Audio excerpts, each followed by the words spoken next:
Welcome to Substitution Part 2 podcast. All right, so let's look at this problem here. E to the 10x plus 2 divided by e to the 2x dx. If you were to just say, okay, I think you should be the denominator. So u, come on.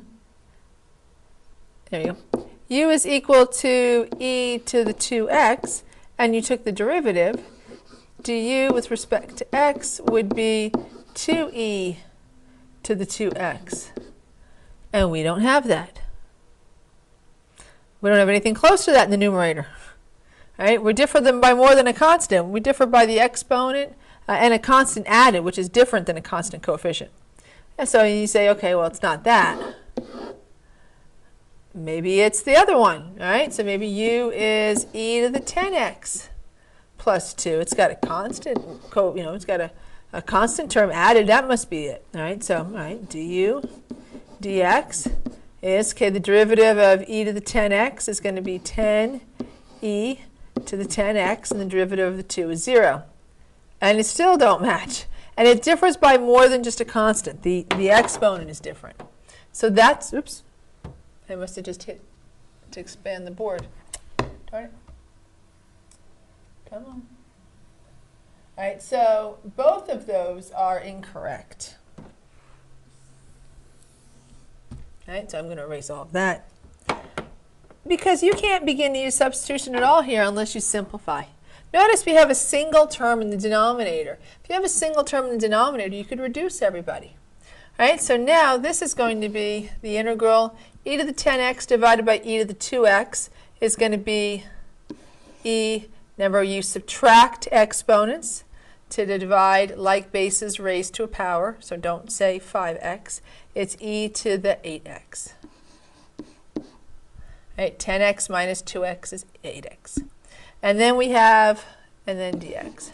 And then we have plus the integral of 2 divided by e to the 2x dx.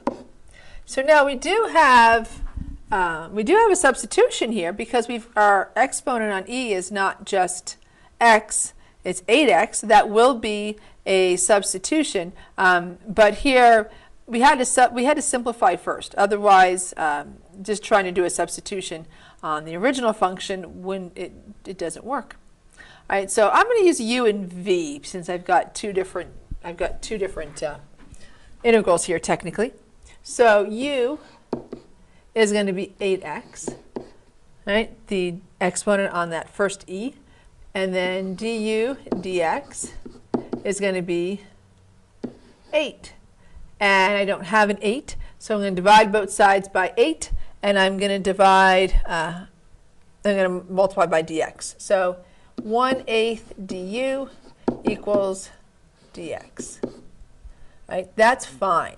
I can divide by a coefficient. I can divide by something on both sides, but I can't just add or subtract something, and they have to match. So I'm going to keep the e. The 8x is going to be replaced with a u, and the dx is going to be replaced with a 1/8 du.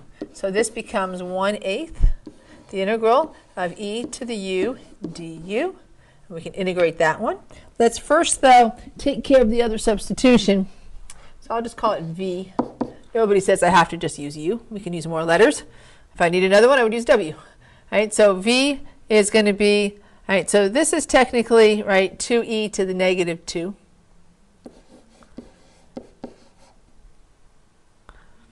X power, right? So that's 2e to the negative 2x. I'm going to just replace that 2 over e to the 2x with the negative exponent. So 2e to the negative 2x. All right, so my v is going to be negative 2x, which means dv dx is negative 2. Don't have a negative 2, so we'll divide by negative 2, multiply both sides by dx. So dv is equal to, negative 1/2 dv is equal to dx. All right, so negative 1/2 dv will take the place of the dx, which got left off. All right, so I've got 1/8 e to the u du minus, since it's negative, 1/2 the integral of Oh, excuse me, I do have a 2 there. Oops, I forgot, we do have a 2, but we don't have the negative. So, whoops. Whoops, this is called forgetting what was over here. All right, so dv dx will still be negative 2. That means negative dv, because there isn't a negative, is equal to 2 dx, because there is a 2. All right? So the negative dv is going to take the place of the 2 here and the dx. That's going to be negative dv. And then there's a fly in here, driving me crazy. And then the negative 2x is going to be replaced with u. All right, so we've got minus the integral of, so we're going to have e to the u du, right? Because there is a 2 in there. I forgot all about the 2. All right, so, oops, that's a v. And I forgot that we have 2 different letters in here. Well, it is getting a little late now, so, because this is the second tape I've done tonight.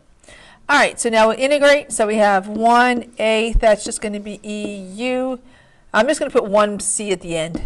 Minus, this is going to be e to the v, right? And then plus c. All right, so now we'll just replace back the u's and the v's with what they stand for. So f of x equals 1/8 e to the 8x minus e to the 2x, excuse me, negative 2x, and then plus c. And if we were to integrate, right, the 8, we'd have e to the 8x times 8. So the 1/8 and the 8 would cancel out. So we'd end up with e to the 8x. And then we'd have minus e to the negative 2x would be e to the negative 2x times negative 2. It would cancel out with that negative, so we would just have a positive. The most annoying little gnat is in this room, flying in my face while I'm trying to do this. So choosing u. All right, so in general, for the types of problems we're concerned with, there are, and I'm changing 3 cases to actually 4 cases. 4 cases. We choose u to be one of the following. Number 1, the quantity under a root or raised to a power. Second, the quantity in the denominator. 3, the exponent on e, and multiple trig functions. Remember that some integrands may need to be rearranged to fit one of these cases. So in the last problem, we needed to simplify first, and then u and v were exponents on e. Okay? So this is what we're generally working with when we're using substitution. Right? All of these involve chain rules, right, when we took the derivative. So we're undoing chain rules here. All right, so here we have cosine 3x dx. Well, can we use substitution here? Now, when you look at this, you think, no, because we don't have a function its derivative, right? But maybe. So u is cosine x, and du, I would need a negative sine x dx. There's no negative sine x. What to do? There's my sad little face on the side there. Can we write cosine 3x? All right, well, let's think about this. So what about Pythagorean theorem? Let's see.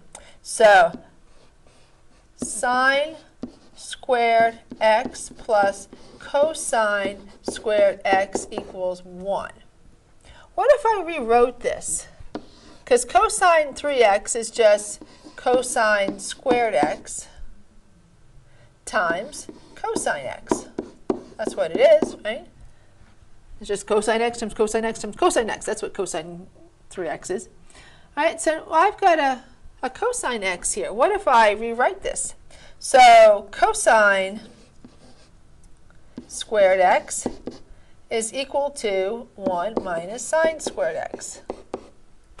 So now we could replace the cosine squared x with a 1 minus sine squared x. You might think, well, now I just made it more complicated. But actually, I made this better. Oops. And yes, okay, and cosine x. I made this better. Let's distribute, and we're going to have something we can work with. So cosine x times 1, that's cosine x. Actually, no, I don't want to distribute. Sorry, let's leave it the way it is. What was I thinking? Let's leave that the way it is. It's good just how it is. All right, so let's take a look. I have a note to myself, next page. I must have it written on the next page, because probably there's not enough space here. All right, so we're going to have cosine x sine squared. Oh, sorry, we broke that up. Oh, I did distribute. So I could break it up. Okay, I was thinking of one thing of doing it, and no, that's multiply. That's even better. That's much better. All right, so cosine x, I was thinking of doing one thing, dx, and rather than,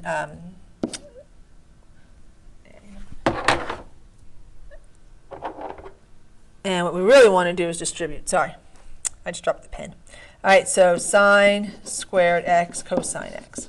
And I have this on the next page because, quite honestly, there's zippo space over here, dx.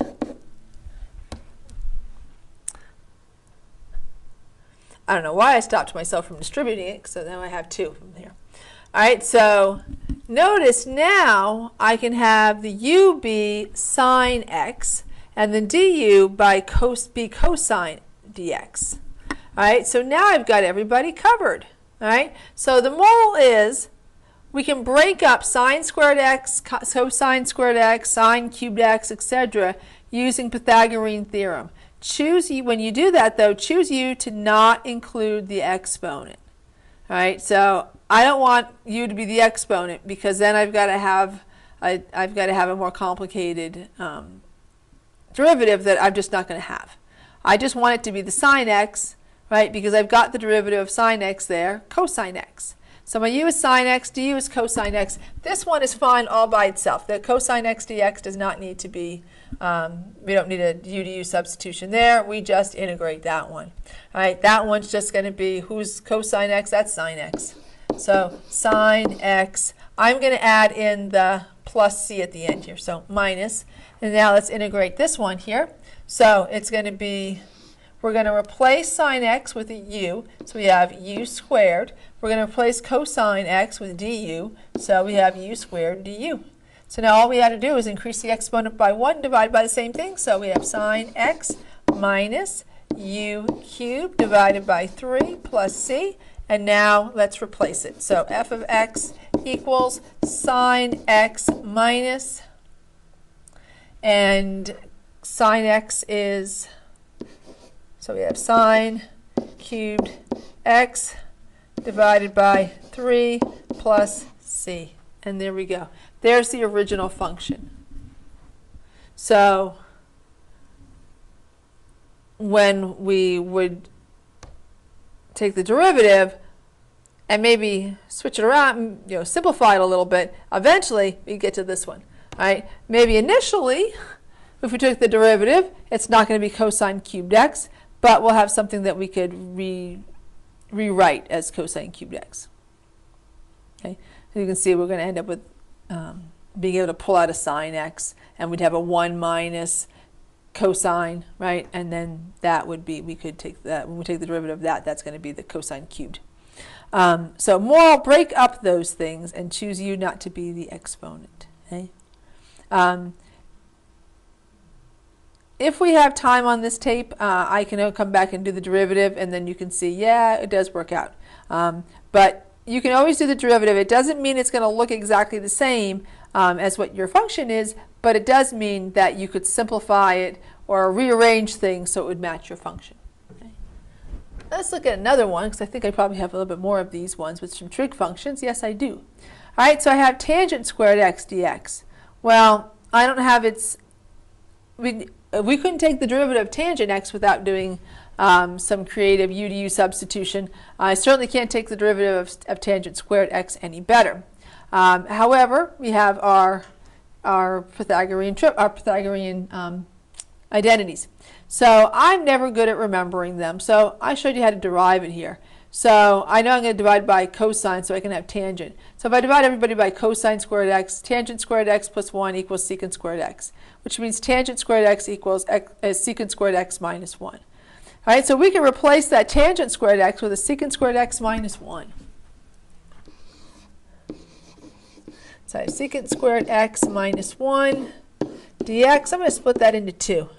So I've got secant squared x dx minus dx. And I don't even need to do a u to u substitution at all. So the only reason this is here is because it's another trig function, and it's kind of similar in a way to the other problem we replaced with using a Pythagorean identity.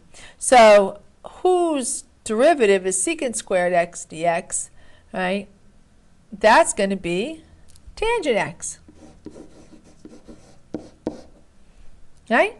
The derivative of tangent x, f of x equals, derivative of tangent x, that's secant squared x, right? And then minus, increase the exponent by 1. So it's right now there's x to the 0 there, so that would just be minus x. Okay? And what does it look like if we took the derivative? Would we get that? Let's take the derivative of this one. We'll check this one. So f prime of x equals, all right, so derivative of tangent x is going to be secant squared x minus 1. Well, that doesn't look like tangent squared x, but secant squared x minus 1 is tangent x. So, like I said, when you take the derivative, it may not look exactly the same, but you can rewrite it so that it is. So there you see f prime of x really is tangent x. Tangent squared x. Almost forgot my little square there. Okay. So these really does work out. So there's no u to u substitution here, but there was a rewrite.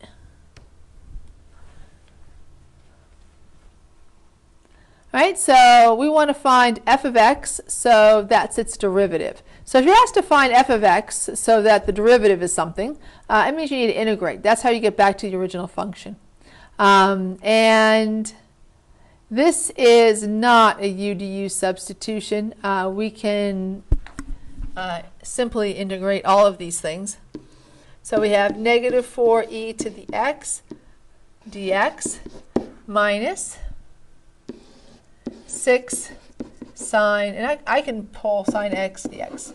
Of course, we could just pull those coefficients out. Negative 4 e to the x dx minus 6 sine x dx, and we can integrate. So e to the x is e to the x. So negative f of x equals negative 4 e to the x minus 6 derivative of the integral of sine x, whose derivative is sine x, that's cosine x, and specifically negative cosine x. Right? So this is going to be a negative cosine x. So we're just going back the other way, which means that f of x, plus c, is equal to negative 4e to the x plus cosine x plus c. And if we took the derivative of negative 4e to the x is negative 4e to the x. The derivative of cosine x is negative sine x. Excuse me, whoops, what happened to my 6? Plus 6 cosine x plus c. So the derivative of 6 cosine x is going to be negative 6 sine x, and that's what we have. So you can see it. You can always check yourself by just taking the derivative. And this was not. This one wasn't a substitution either. All right. So secant x tangent x plus secant x dx. Well, it doesn't look so good like that. The derivative of tangent x plus secant x is not secant x, and the derivative of secant x is not tangent x plus secant x. So we may as well distribute because at least we can deal with each one separately. All right, so we'll distribute, and so then we have secant x tangent x dx plus secant x times secant x is secant squared x dx. All right, we integrate secant x tangent x, and that is secant. All right, so secant x. That's whose derivative is secant x tangent x. And whose derivative is secant squared dx? Why, that's tangent x plus c. So this also did not involve substitution, but we had to simplify it. So sometimes things that look complicated really aren't. If we distribute, we have two really simple integrals to do.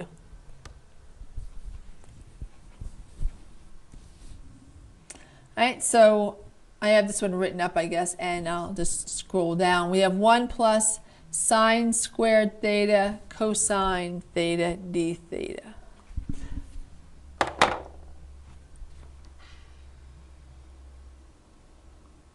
So we look at that and go, well, what could u be? Can't be 1 plus sine squared theta, because that's derivative's not cosecant theta. Okay, there's derivative, that's not the right derivative. But remember, cosecant theta is just 1 over sine theta. So we could use a reciprocal identity, and we could simplify this. So now we have 1 plus sine theta d theta, which is really simple to integrate, doesn't involve any substitution. It's just theta minus cosine theta plus c. And if we take the derivative of theta is 1. Derivative of negative cosine theta, it would be negative sine theta. So negative negative makes it positive. And ta-da. Okay, another really simple one. So sometimes these are showing you that sometimes what you need to do is simplify. All right, now on this one, we are going to have to do a u to u substitution. If you have something in a radical, make that your u. So our u is going to be x squared plus 1. du dx is going to be 2x. I don't have a 2, so we're going to divide. So I've got 1/2 du equals x dx. All right, so this part here is taken up with the 1/2 du, and this part here is taken up with u. And so all we're going to be left with is the exponent and that coefficient that we're going to pull out. So we have 1/2 the integral, and this is u to the 5/6 power du, increased by 1, divide by the same thing, 1/2 u to the 11/6 divided by 11/6 plus c is the same as 1/2 times 6/11 u to the 11/6 plus c. So that's going to reduce a little bit. So our final answer is going to be f of x equals 3 times, and u is x squared plus 1 to the 11/6 power divided by 11. Okay, so we multiply by 11/6. That will all cancel out, right? And then let's take the integral. Let's just do a check here. So f prime of x, we would have, so we have 3 11s there, right? And then the exponent moves in front, so times 11/6. Decreased by 1, x squared plus 1 to the 5/6 power, and then multiply by the derivative of the inside, so times 2x.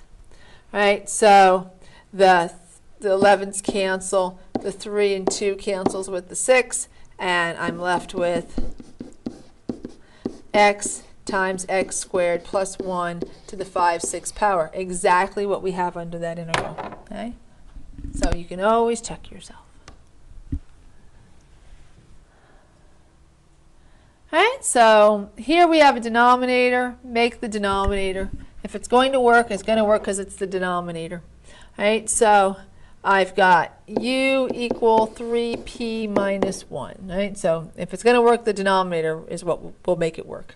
All right, so if u is 3p minus 1, du dx is going to be 3. And I don't have a 3, I have a 9. Well, that's not a problem. You can differ by a constant multiple, right? I could factor that 9 out.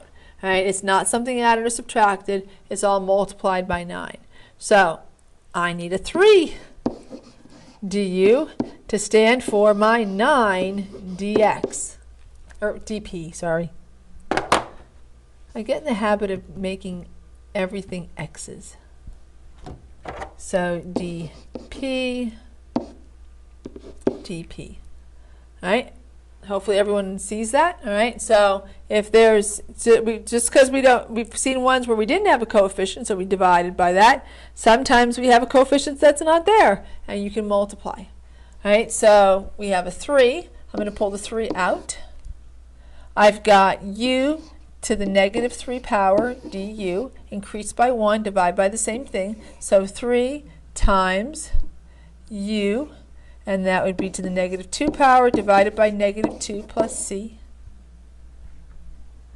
Okay, and u is 3p minus 1. Let's simplify this. So f of p is equal to 3 in the numerator, and I'm going to make that a negative there, negative 3. And in the denominator, we're going to have 2 times 3p minus 1 squared plus c. And that is our integral. And if we took the derivative we would get would be exactly what we have up there.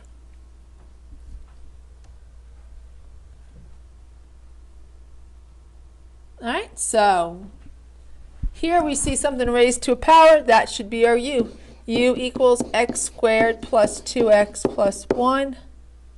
Take the derivative, du dx equals 2x plus 2. And that's exactly what we have. So du is 2x plus 2 dx. So this is simply a very simple problem now. E cubed du raised by 1, divide by the same thing. U to the 4th divided by 4 plus c. Our derivative is simply x squared plus 2x plus 1 to the 4th power divided by 4. That's all it is. The other stuff was just part of the chain on the inside. All right. Oh, and plus c. All right. So super simple. Okay. I'm going to end this tape in 2 minutes. Let's do this one though. All right. Hopefully you recognize right away that u should be x cubed plus 3, which makes du dx equal to 3x squared. Gee, I don't have a 3x squared. I have a 2x squared. All right, so I got to multiply by something that's going to make it a 2. All right, how about times 2/3? All right, so times 2/3. So 2/3 du equals, that'll cancel out, equals my 2x squared dx. All right, so you have to make sure, if you can differ by a coefficient, that's no problem, but make sure that the du's got that coefficient so that what is left on the other side matches what's under the integral. You can't have extra things, and you can't have missing things. All right, so this is going to give me, I'm going to move the 2/3 out of the integral. And so I've got u to the 3/2 du, right, increased by 1. So I have 2/3 u to the 5/2 divided by 5/2, or multiplied by 2/5. Plus c, so that would be f of x equals 2/3 times 2/5, and that is x plus 3 to the 3/2 power, or excuse me, 5/2 power,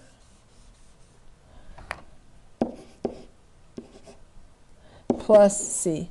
And let's simplify that. So f of x equals 4's in the numerator times x plus 3 to the 5/2 power divided by 15 plus c.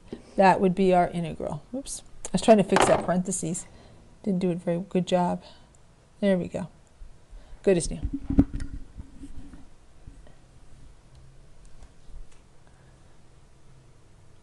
All right, so I'm at just about 30 minutes, so I'm going to come back and do this one in a later tape. Not tonight. I've done 1 hour of taping. a little bit more than that, and it's really late, and you can probably see it up on the top.